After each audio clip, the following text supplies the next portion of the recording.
Hello students, आज की इस वीडियो में हम डिस्कस करेंगे आपका जो दीनदयाल उपाध्याय गोरखपुर यूनिवर्सिटी का एक पेपर है, जो एंट्रेंस पेपर है आपका बैंकिंग एंड इंश्योरेंस का। ऑलरेडी मैंने उसके सिलेबस को डिस्कस किया था। तो अब जो मैंने सिलेबस डिस्कस किया था उसमें दो टॉपिक्स आपके काफी इंपॉर्टेंट है, एक बैंकिंग और इंश्योरेंस। इन्हीं दोनों टॉपिक से आपको बिल्कुल एग्जाम में क्वेश्चन देखने को मिलेंगे और इससे बाहर क्वेश्चन देखने को बिल्कुल नहीं मिलेंगे।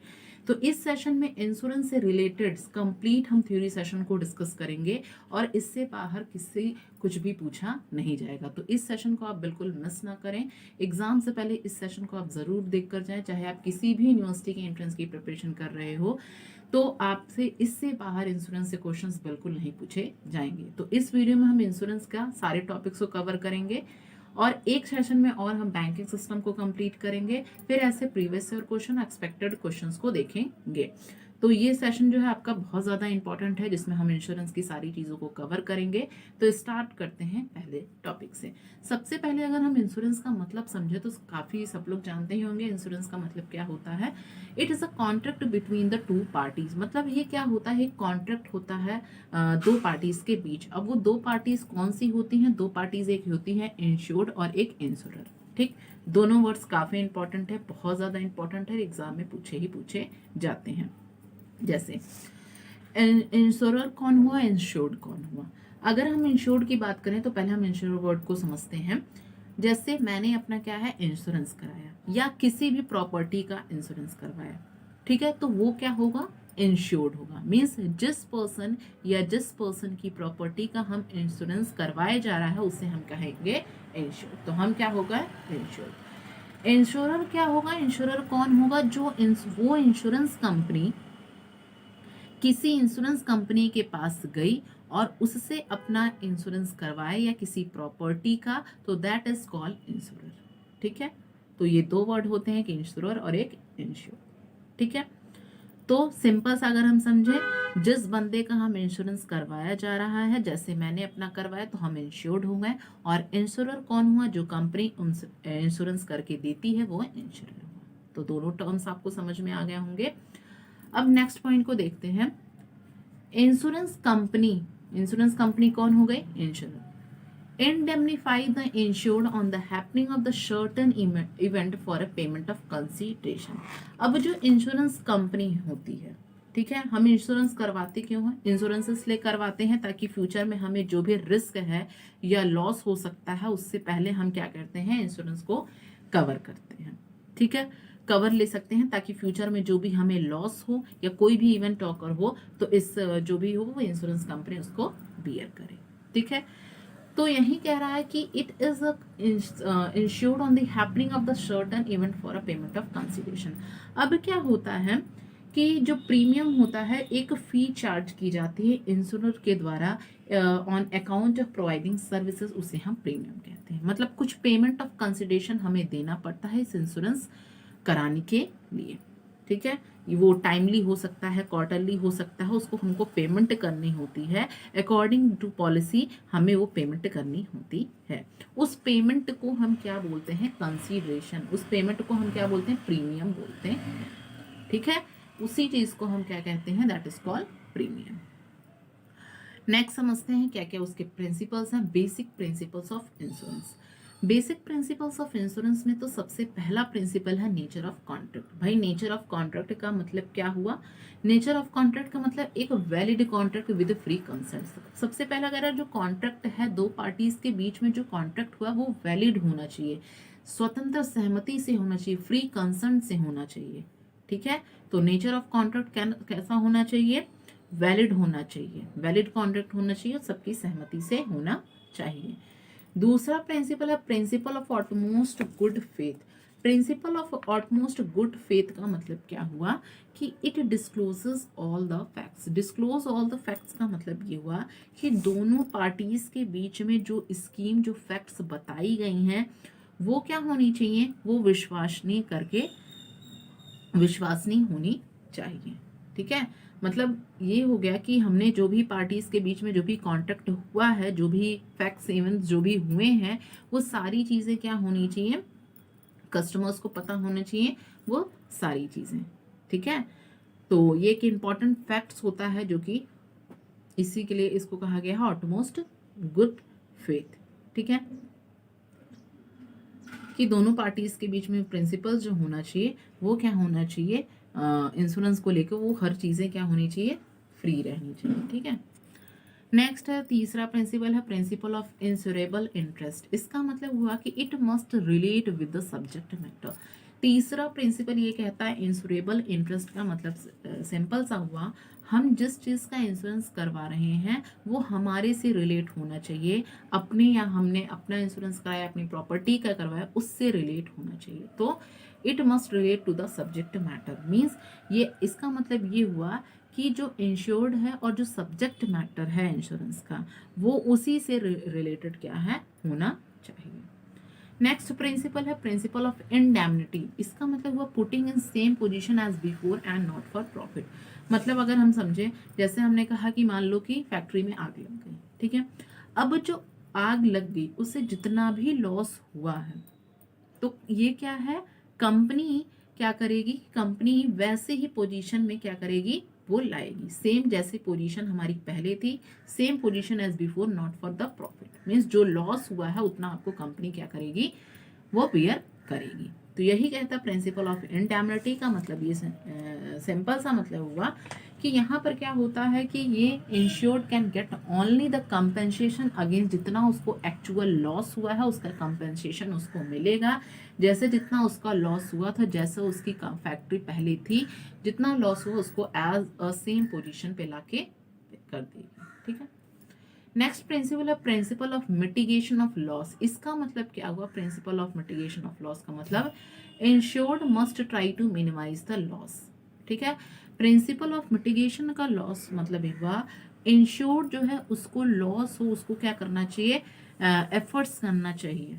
ठीक है, ऐसा नहीं है कि जैसे हमने मान लो कि जल रहा है तो उसको मान लो एक्सीडेंट हुआ है, ठीक है, तो ऐसा नहीं है उसको एक्सीडेंट होना चाहिए, तो वहां पर जो मतलब उसको क्या करना चाहिए कि एक उसको लॉस को एफर्ट्स करना चाहिए।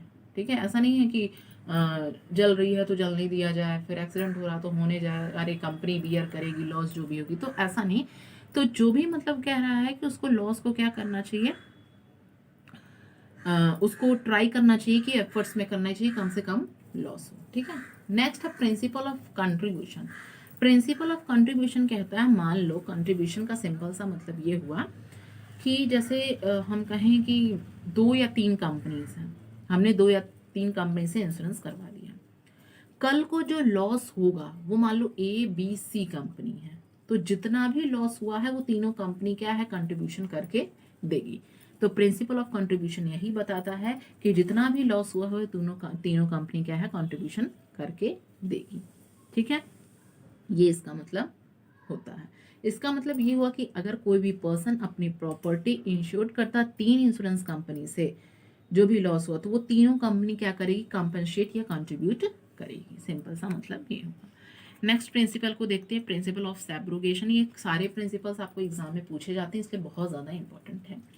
प्रिंसिपल ऑफ सैब्रोगेशन, सैब्रोगेशन का मतलब क्या हुआ, after compensating the property transfer to the insure. Principle of subrogation का मतलब ये हुआ कि जो भी कंपेंसेशन, जो भी कंपेंसेट या लॉस कर दिया गया है उसके बाद इंश्योरेंस क्या है, इंश्योरर को देगा।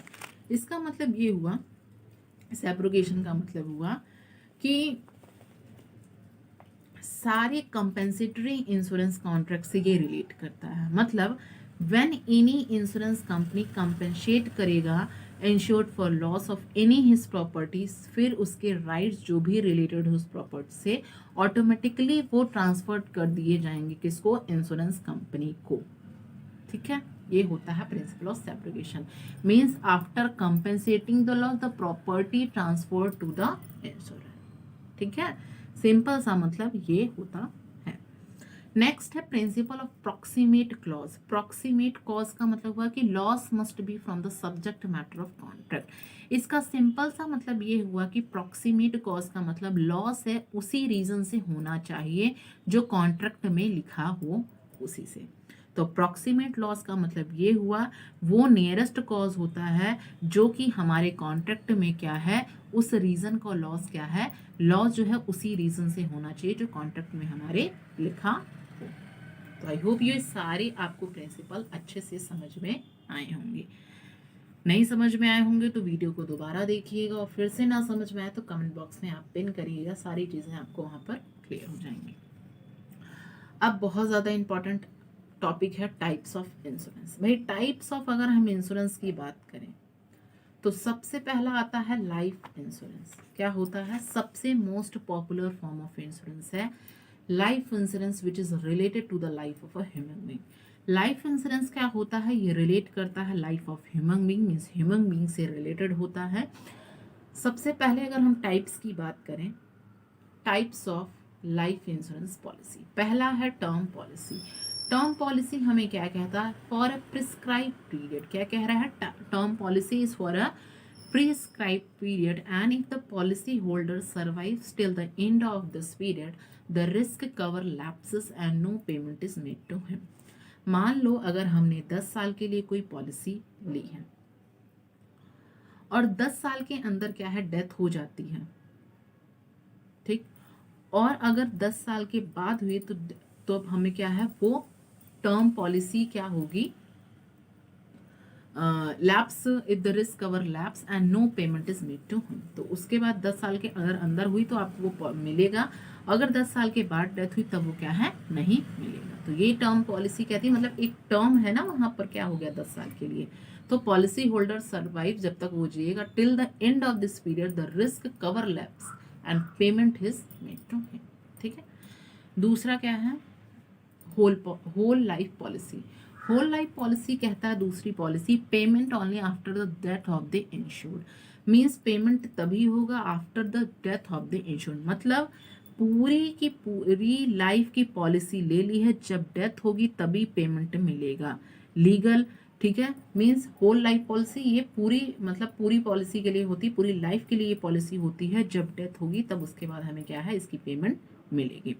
तो उसके डेथ होने के बाद जो लीगल हायर्स होंगे उनको क्या है, उनको पेमेंट मिल जाएगी। तो ये होल लाइफ पॉलिसी क्या होती, पेमेंट तब मिलती है after the death of the insured.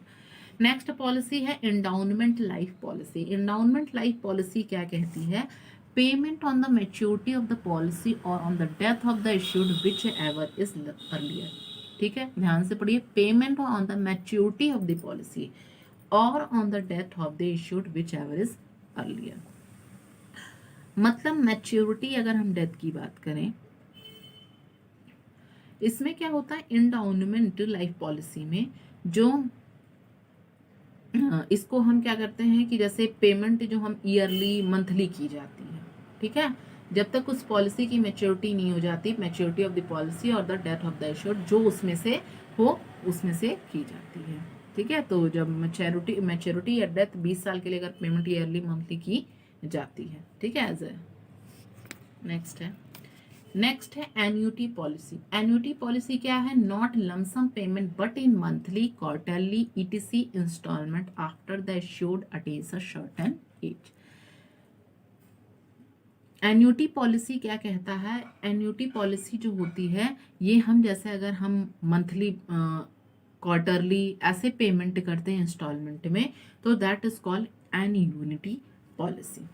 ठीक है, तो उसे हम क्या कहेंगे, that is called annuity policy. यहाँ पर सिंपल सा लिखा है, नॉट लमसम पेमेंट, हम एक बार नहीं पेमेंट करते हैं उसको, हम मंथली हो गया, क्वार्टरली हो गया, ऐसे हम उसको क्या करते हैं, पेमेंट करते हैं।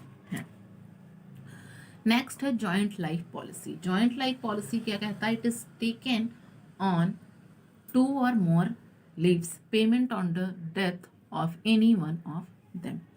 मीन्स मान लो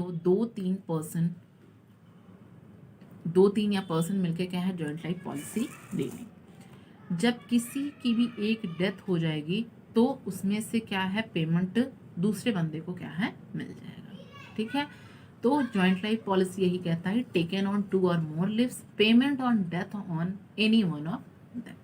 ठीक है, जब किसी की भी एक की भी डेथ हो जाएगी तो उसको पेमेंट क्या है, मिल जाएगा। नेक्स्ट आते हैं, नेक्स्ट इंश्योरेंस है लाइफ इंश्योरेंस में, वो सारी चीज़ें आ गई। अब आते हैं दूसरे टॉपिक पे, जनरल इंश्योरेंस, या अगर हम इसे हम बोलें नॉन लाइफ इंश्योरेंस, जो कि किससे रिलेटेड होती है, property, it is related to the property. General insurance या नॉन लाइफ इंश्योरेंस क्या होता है, जो हमारी प्रॉपर्टी से रिलेटेड होता है। पहला इसमें कह रहा है fire insurance. Fire insurance compensate for the damages to property और goods due to fire. Fire insurance कहता है जैसे आग लग गई, ठीक है,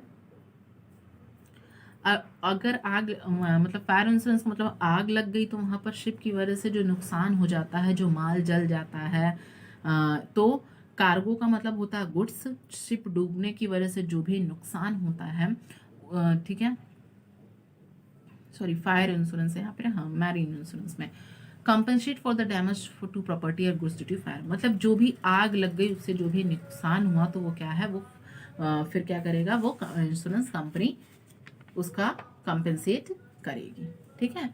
मीन्स जैसे अगर प्रॉपर्टी क्या हो गई, जैसे हमने क्या किया कि safety against from the fire, तो उसके लिए वो इंश्योरेंस कंपनी। दूसरा है मैरीन इंश्योरेंस।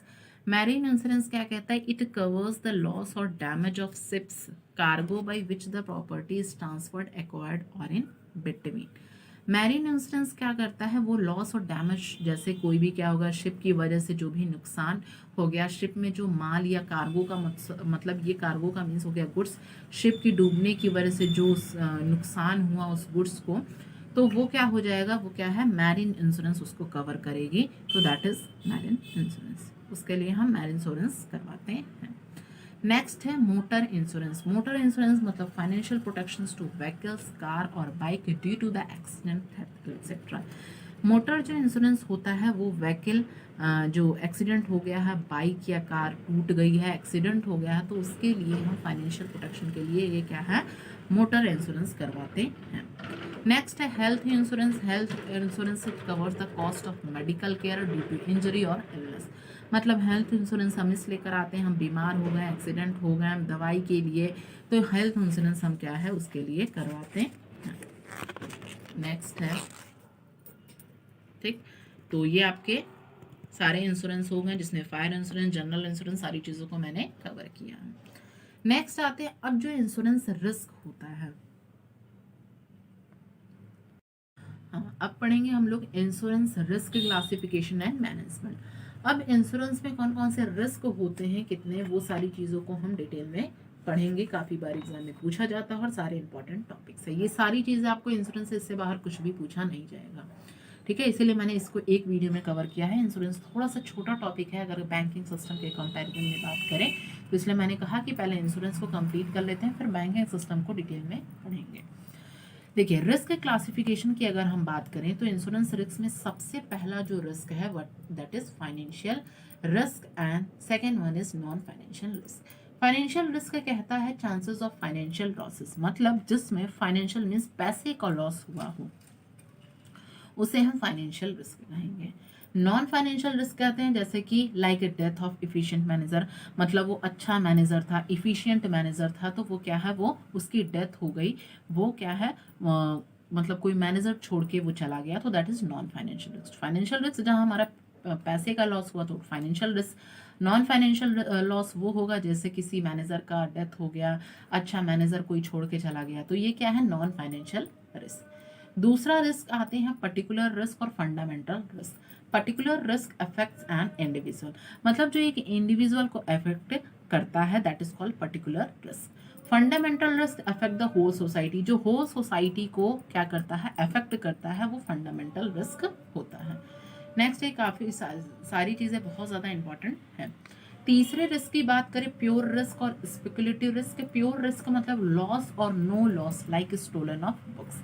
प्योर रिस्क का मतलब ये हुआ फायदा नहीं होगा, वहां पर लॉस होगा या लॉस और नो लॉसेस।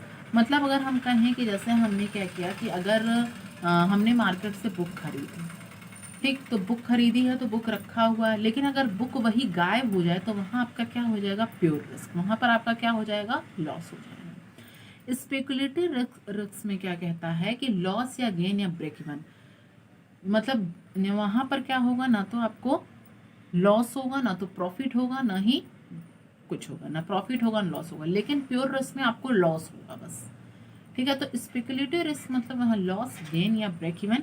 सिंपल सा मतलब अगर हम समझे जैसे गैम्बलिंग हो गई, तो उसमें मान लो XYZ टीम है, तो उसमें क्या होगा, वहाँ तो आपको चाहे तो एक लॉस होगा या तो प्रॉफिट होगी या तो उसमें तो होगा ना वहाँ पर, तो यहाँ पर प्रॉफिट हो गया लॉस। तो स्पेकुलेटिव रिस्क में चौथा आता है dynamic risk. Dynamic risk due to the change in the macro environment factor. Dynamic risk का मतलब होता है जो हमारी चेंजेस मैक्रो इन्वायरमेंट फैक्टर्स में जो चेंजेस आ रही हैं वो किस में जाएंगे, डायनेमिक रिस्क में। Means macro economic factors environment factor में जो चेंज होने की वजह से, that is called dynamic risk. Static risk not due to the macro factors and predictable to some extent.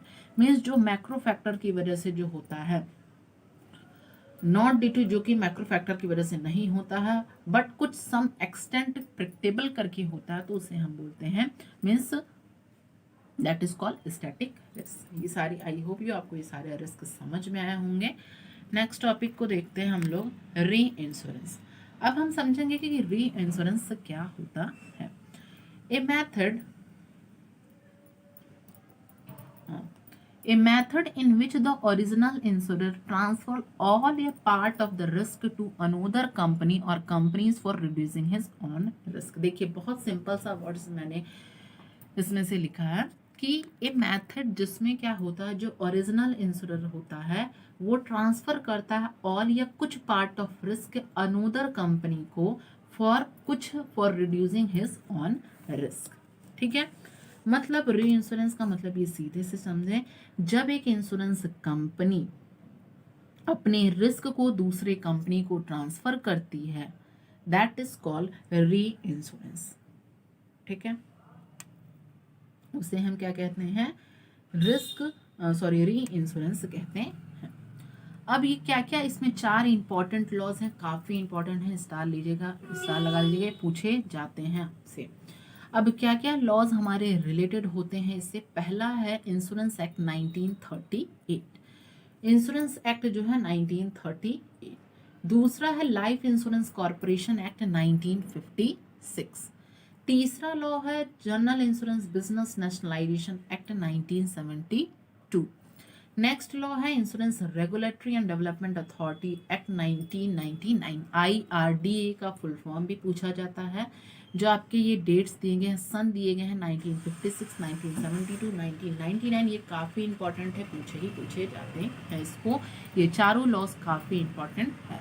IRDA का भी फुल फॉर्म पूछा जाता है, जो कि insurance regulatory and development authority act 1999।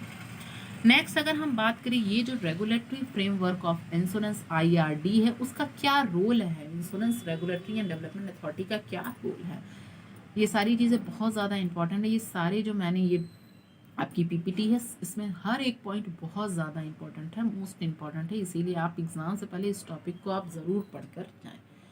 ठीक है, और इससे बाहर बिल्कुल आपको कुछ भी पूछा नहीं जाएगा। सबसे पहले अगर हम IRD के एग्जाम में पूछा जाता है कि IRDA कब इनेक्ट हुआ, तो ये हुआ 1999 में। एग्जिस्टेंस में कब लाया गया, अप्रैल 2000 में। 3 चीज़ें पूछी जा सकती हैं, इनेक्ट कब हुआ 1999 में, एग्जिस्टेंस में कब लाया, अप्रैल 2000 में लाया गया। इसमें क्या है, 10 मेंबर बॉडी होती है, एक चेयरमैन होता है, 5 होल टाइम मेंबर्स होते हैं और 4 पार्ट टाइम मेंबर्स होते हैं, जो कि अपॉइंट किए जाते हैं गवर्नमेंट ऑफ इंडिया से। तीनों चीज़ें इंपॉर्टेंट हैं आपकी, ध्यान से सुनिएगा। 10 मेंबर्स बॉडी होते हैं जिसमें चेयरमैन और 5 whole time members, 4 part time members, जो कि किसके द्वारा अपॉइंट किए जाते हैं, गवर्नमेंट ऑफ इंडिया से अपॉइंट किए जाते हैं। नेक्स्ट है, it promote and regulate the reinsurance and reinsurance in India.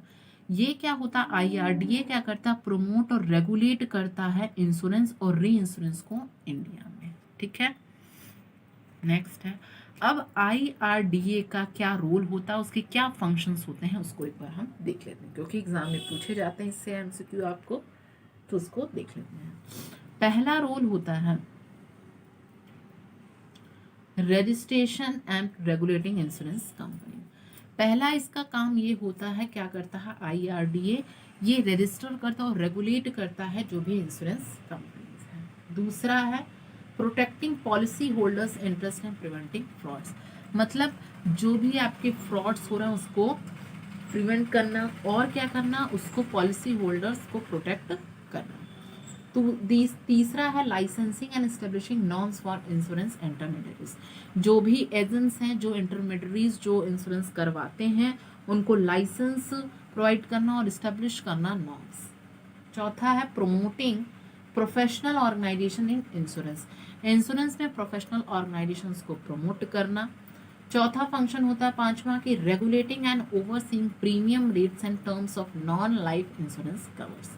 क्या करना? रेगुलेट करना, ओवरसीइंग जो भी प्रीमियम रेट्स हैं, क्या टर्म्स हैं, उन सारी चीज़ों को देखना। नेक्स्ट है specifying financial reporting norms for insurance company. ठीक है। नेक्स्ट है ensuring the maintenance of solvency margin by insurance company. जो भी आपकी मेंटेनेंस है, जो भी है, वो सारी चीज़ें इंश्योर करना, प्रोवाइड कराना। और लास्ट फंक्शन है ensuring insurance coverage in rural areas में है, उसको क्या करना? कवर करना। तो ये आपके कंप्लीट इंश्योरेंस थे जो कि इंपॉर्टेंट टॉपिक्स को मैंने डिस्कस किया है। तो आप ये सारी चीज़ें बिल्कुल, जो चीज़ें आपको अगर नहीं समझ में आई तो आप कमेंट बॉक्स में पिन करिए, प्लस वीडियो को दोबारा देखिए, आपको सारी चीज़ें बिल्कुल समझ में आई होंगी।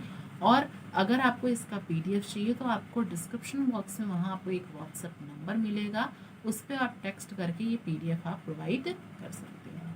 ठीक है।